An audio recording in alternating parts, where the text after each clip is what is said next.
अस्सलाम वालेकुम वरहमतुल्लाहि वबरकातुहू। हम में से अक्सर लोग जब ये सुनते हैं कि अल्लाह सुब्हानहू तआला ने कुरान पाक में ये फरमाया कि जो लोग अल्लाह सुब्हानहू तआला के अहकामात के मुताबिक फैसले नहीं करते या अपनी जिंदगियां नहीं गुजारते हैं या उस पर अमल नहीं करते हैं, उनको बड़ी सख्त सजा मिलेगी। या कोई जो झूठ बोलता है या फिर जो सूद लेता है या फिर जो ज़ना करता है, तो अल्लाह सुब्हानहू तआला क़यामत के दिन बड़ी सख्त सजा देंगे। लेकिन हमें डर नहीं लगता, हमें ये लगता है कि ये बातें जो है ये बस ठीक है, देखी जाएगी।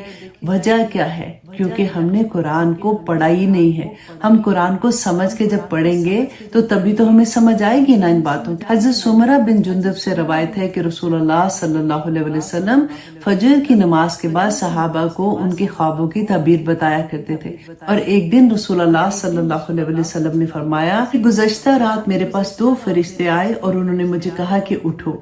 मैं उठा और उन्होंने मुझे कहा कि चलो। मैं उनके साथ चल पड़ा। हम रास्ते में एक आदमी के पास से गुजरे जो लेटा हुआ था, और एक आदमी एक बड़ा पत्थर लेकर उसका सर कुचल रहा था।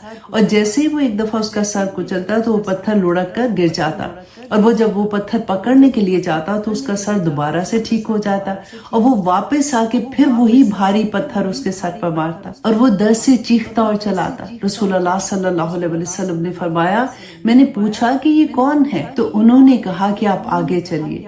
रसूलुल्लाह सल्लल्लाहु अलैहि वसल्लम फरमाते हैं कि आगे मैंने देखा कि एक आदमी बैठा है और दूसरा आदमी के हाथ में एक तेज धार वाली कोई चीज है, जिससे वो उसकी बाछों को चीरता हुआ उसके नथने और आंखों से ऊपर तक ले जाता है। और जैसे ही वो दूसरी साइड पे जाता है और वो चीखता और चलाता है दर्द के साथ, और यही अमल वो करता है तो पहले वाला हिस्सा उसका ठीक हो जाता है और वो फिर पहली की तरफ आता है। फिर वैसे ही वो ये अमल दोहराता है। रसूलुल्लाह सल्लल्लाहु अलैहि वसल्लम ने फरमाया कि मैंने पूछा कि ये कौन लोग हैं?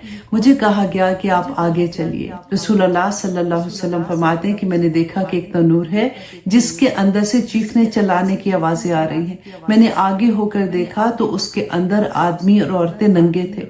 तो नीचे से एक शोला निकलता था जो उनको जलाता हुआ ऊपर तक चला जाता था, और वो दर्द से कराते थे और यही अमल बार बार हो रहा था। कहते मैंने पूछा कि ये कौन लोग हैं? मुझे कहा गया कि आप आगे चलिए। रसूलुल्लाह सल्लल्लाहु अलैहि वसल्लम फरमाते हैं, जब मैं आगे गया तो देखा कि एक नहर है जो सुर्ख रंग की है, जैसे खून की नहर होती है। एक आदमी उसमें तैर रहा है। थक के जैसे ही वो किनारे की तरफ आता है, और एक आदमी जो किनारे पर बैठा होता है उसके हाथ में पत्थर होता है जो उसके मुंह के ऊपर दे मारता है। वो फिर वापस पलटता है और तैरता हुआ जब वो थक के फिर वापस किनारे की तरफ आता है, तो आदमी पत्थर उठाकर फिर उसके मुंह पे दे मारता है, और यही अमल बार बार होता है। रसूलुल्लाह सल्लल्लाहु अलैहि वसल्लम फरमाते हैं, मैंने पूछा कि ये कौन है? मुझे कहा गया कि आप आगे चलिए। रसूलुल्लाह सल्लल्लाहु अलैहि वसल्लम फरमाते हैं कि आगे मैं क्या देखता हूँ कि एक आदमी है जो इतनी मकरू शक्ल का है कि अगर तुम उसको देखते तो तुमने आज से पहले इतनी मकरू शक्ल ना देखी होती। उसके पास आग थी जिसको वो सुलगा रहा था और वो उसके गिर्द जोर से चक्कर लगा रहा था। मैंने पूछा कि ये कौन है? कहा गया कि आगे चलिए। रसूलुल्लाह सल्लल्लाहु अलैहि वसल्लम फरमाते हैं कि मैंने देखा कि एक सरसब्ज बाग है जिसमें बहुत खूबसूरत फूल है, और वहाँ का मौसम भी बहार का मौसम है, और इतनी खूबसूरत घास है। तो कहते दरमियान में एक आदमी खड़ा हुआ, और वो इतना लंबा आदमी था, जब मैंने ऊपर चेहरा करके देखने की कोशिश की तो मुझे ये लगा कि मैं उसका चेहरा नहीं देख सकूंगा। और उसके इर्द गिर्द बहुत खूबसूरत और हसीन बच्चे थे। मैंने पूछा कि ये कौन है? कहा गया कि आगे चलिए। रसूलुल्लाह सल्लल्लाहु अलैहि वसल्लम फरमाते हैं, आगे एक दरख्त था, मुझे कहा गया कि इस पे चढ़ जाए।